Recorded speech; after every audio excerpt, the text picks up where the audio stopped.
तो hello friends, मैं आयुष श्रीवास्तव आपका स्वागत करता हूं द एएस एजुकेटर्स पे।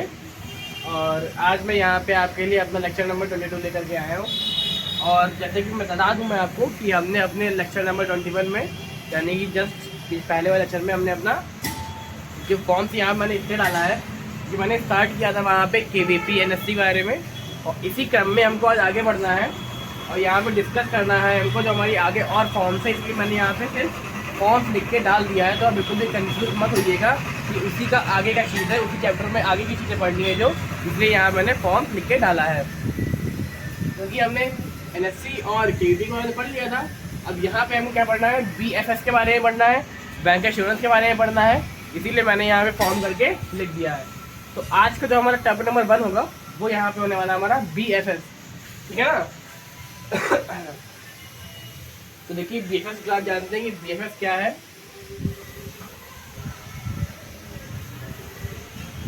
यहाँ पे देखिए हमने लिख लिया है हमारा बीएफएस। सबसे पहले आइए यहाँ पे हमको यहाँ पे बात करते हैं कि हमारी बीएफएस, इसकी हमारी फुल फॉर्म यहाँ पे क्या होती है, ठीक है। इसकी फुल फॉर्म होती है हमारी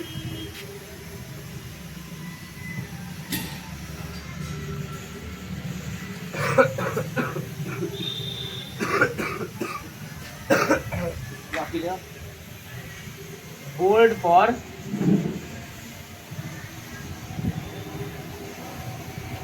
फाइनेंशियल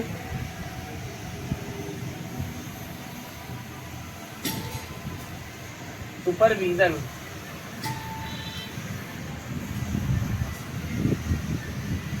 ठीक है। मतलब कि बी से बोर्ड फॉर फाइनेंशियल सुपरविजन। तो ये हो गई हमारी इसकी फुल फॉर्म। अब बात करते हैं कि इसका सेटअप कब हुआ और किसने किया इसका सेटअप हमारे इंडिया में, तो देखते हैं इसके बारे में। तो जो हमारा सेटअप हुआ था फर्स्ट टाइम इंडिया ने, वो हुआ था हमारा सेटअप इन 1994, मतलब कि 1993 में इसको भारत में चालू किया गया था। किसके द्वारा? आरबीआई के द्वारा, by RBI, reserve bank of India ने इसको 1994 में इंडिया में चालू किया था। अब बात करते हैं इसका हेड ऑफिस कहाँ पे है। जो इसका हमारा हेड ऑफिस है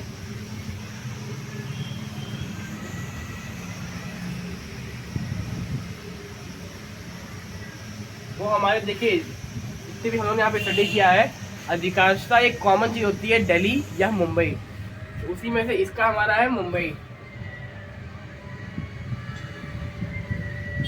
ठीक है। जितने भी हमारे इंडिया के लेवल पे जितने भी हमारे हेड ऑफिस होते हैं या फिर कुछ मुख्यालय वगैरह होते हैं, वो सब या तो हमारे यहाँ अधिकतर मुंबई में होते हैं या दिल्ली में होते हैं।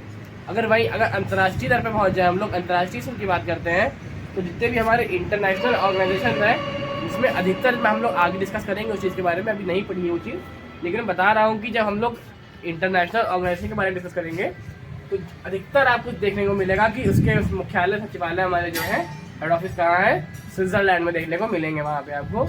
लेकिन ये हमारे इंडिया के हैं, तो इंडिया के जो मेन 2 चीज़ें अगर आप भूल जाते हैं एग्जाम में और आपको ऑप्शन में मुंबई या दिल्ली कुछ दिख रहा है, तो वही उसका करेक्ट आंसर होगा। तो ये एक ट्रिक होती है याद रखने की, जैसे मैं भी याद रखता हूँ। तो देखिए इसका हमारा कहाँ हेड ऑफिस है, मुंबई में। अब बात करते हैं कि इसके हमारे चेयरमैन कौन हो सकता है। इसका चेयरमैन कौन हो सकता है, तो आरबीआई के जो गवर्नर होते हैं वो इसके चेयरमैन होते हैं।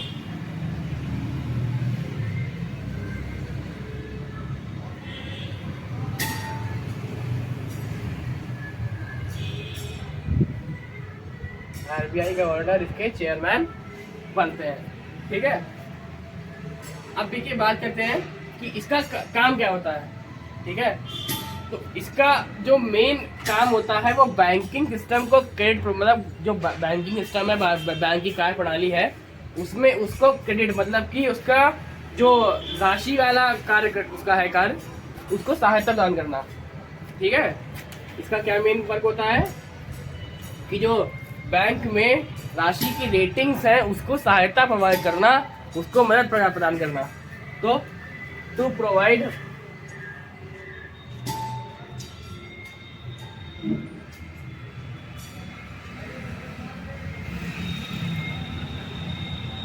क्रेडिट रेटिंग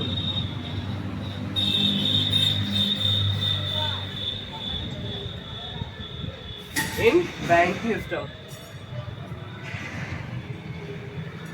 ये इसका एक बहुत ही जरूरी कार्य होता है बैंकिंग सिस्टम। ठीक है, अब बात करते हैं यहाँ पे कि जो बैंकिंग सिस्टम को जो प्रोवाइड करती है ना क्रेडिट रेटिंग फैक्टर, उसमें इसकी एक संस्था है कैमल्स के नाम से, CAMELS। यहाँ पे लिख लेते हैं, सिंगल कॉमा में लिखते हैं इसको, CAMELS।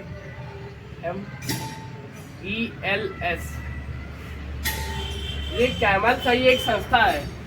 ठीक है, तो इसके जो फैक्टर होते हैं वो जो क्या नाम क्रेडिट रेटिंग होती है उसको बढ़ाते हैं। ठीक है,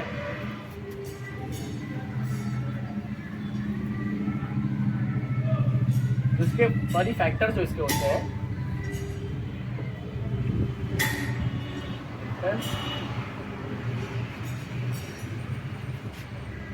to provide credit rating.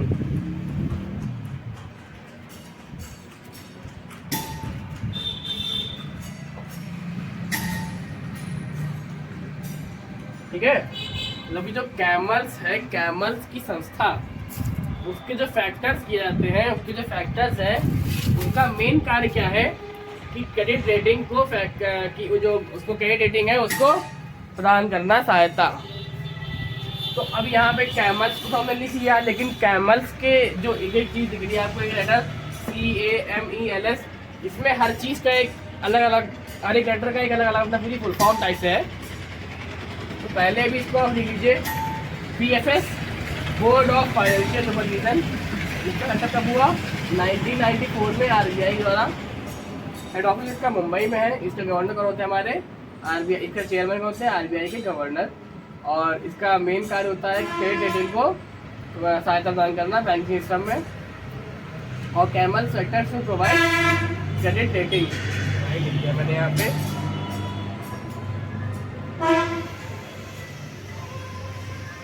Credit है यहाँ पे, ठीक है, क्रेडिट रेटिंग। इसको लिख लीजिए, बिगाड़ के आगे जानते हैं हम लोग।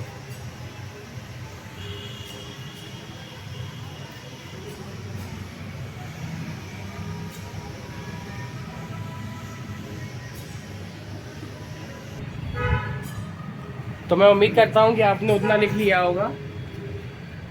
अब देखिए यहाँ पे जो हमारा टॉपिक दूसरा है वो है हमारा बैंक का इंश्योरेंस, मतलब कि बैंक प्लस इंश्योरेंस।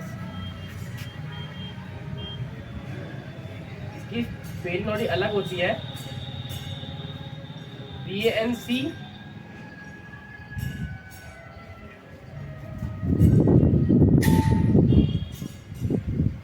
ठीक है, बैंक प्लस इंश्योरेंस ऊपर शॉर्ट कर देते हैं यहाँ पे,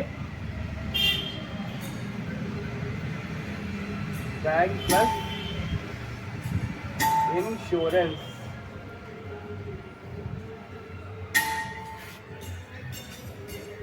देखिए जो बैंक इंश्योरेंस है ये एक तरीके की पॉलिसी होती है। अब ये कैसी पॉलिसी होती है? ये हर बैंक में नहीं होती है। इसमें क्या होता है कि एक ऐसी पॉलिसी जो कुछ गिनी चुनी ब्रांचेस को प्रोवाइड की जाती है IRDI के द्वारा। ठीक है, हर कोई बैंक या फिर हर कोई ब्रांच इसको नहीं देता है। कुछ गिनी चुनी बैंकें होती हैं जो IRDI से या IRDAI से परमिशन लेके अपने बैंक में उस चीज़ को स्टार्ट कर लेती हैं, सेटअप कर लेती हैं उसका, और फिर बाद में पब्लिक को प्रोवाइड करती हैं। इसमें से अब देखते हैं इसका कि कौन कौन सी एक तो है। तो पहले इसका एक पॉइंट लिख लेते हैं कि ये एक इंश्योरेंस पॉलिसी होती है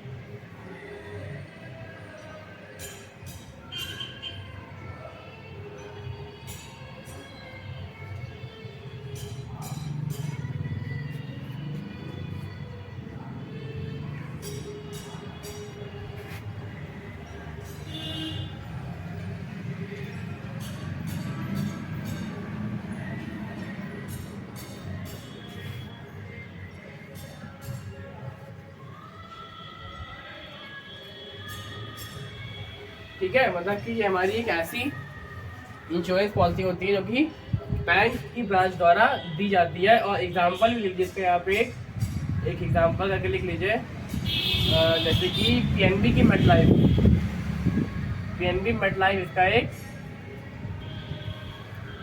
एग्जांपल है। पीएनबी मेटलाइफ का जो बीमा होता है वो एक इसका एग्जांपल यहाँ पे बन सकता है।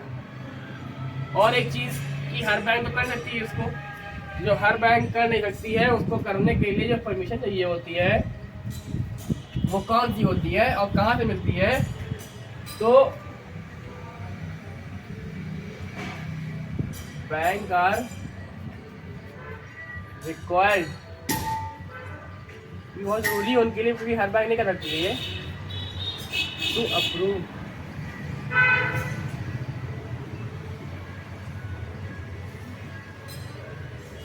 भाई, किसके नाम बताया था मैंने? IRDAI।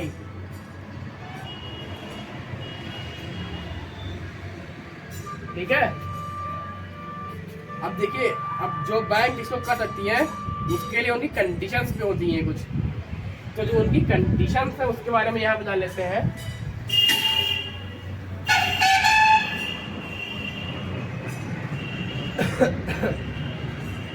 बैंक की कंडीशंस क्या होनी चाहिए इसको अपने बैंक में करने के लिए?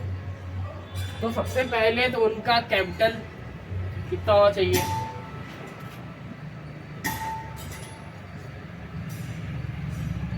मिनिमम कैपिटल कितना उनका होना चाहिए, तो वो कितना होना चाहिए वो जानेंगे यहाँ पे। उनकी जो कैपिटल की एडुकेसी है वो कितनी होनी चाहिए, मतलब परसेंटेज कितनी है।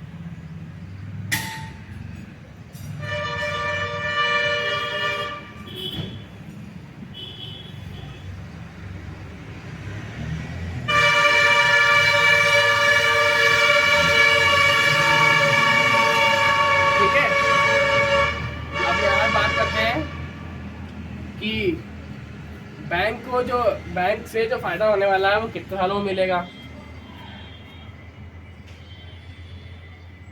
मतलब कि एक बड़ा फायदा क्या, जो बैंक है, जिस बैंक में आप सौदा ले रहे हैं वो बैंक कितने सालों से फायदे में चल रही हो कम से कम। तो बैंक इन प्रॉफिट,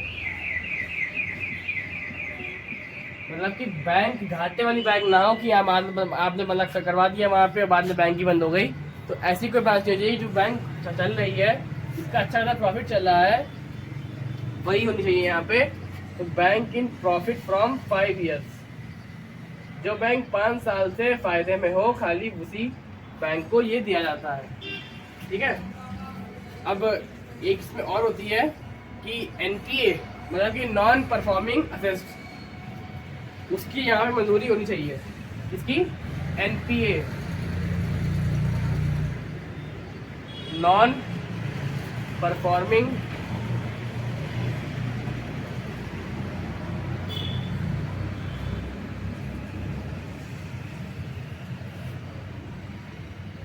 असेट्स। ठीक है, असेट्स होगा,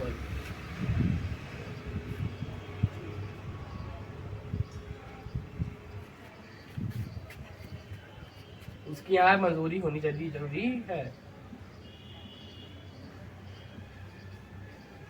और जो बैंक की हमारी कैपिटल वो कितनी होनी चाहिए? 500 करोड़ की। ठीक है, ये हमारी कैपिटल होनी जरूरी है, तभी बैंक अपना दे सकती है, बैंक का इंश्योरेंस बन सकती है। और इसकी एडुकेसी कितनी होनी चाहिए? 10% की एडुकेसी रिक्वायर्ड होती है। ये था हमारा बैंक का इंश्योरेंस, जिसमें कि एक इंश्योरेंस पॉलिसी होती है जो कि ब्रांच द्वारा प्रोवाइड की जाती है।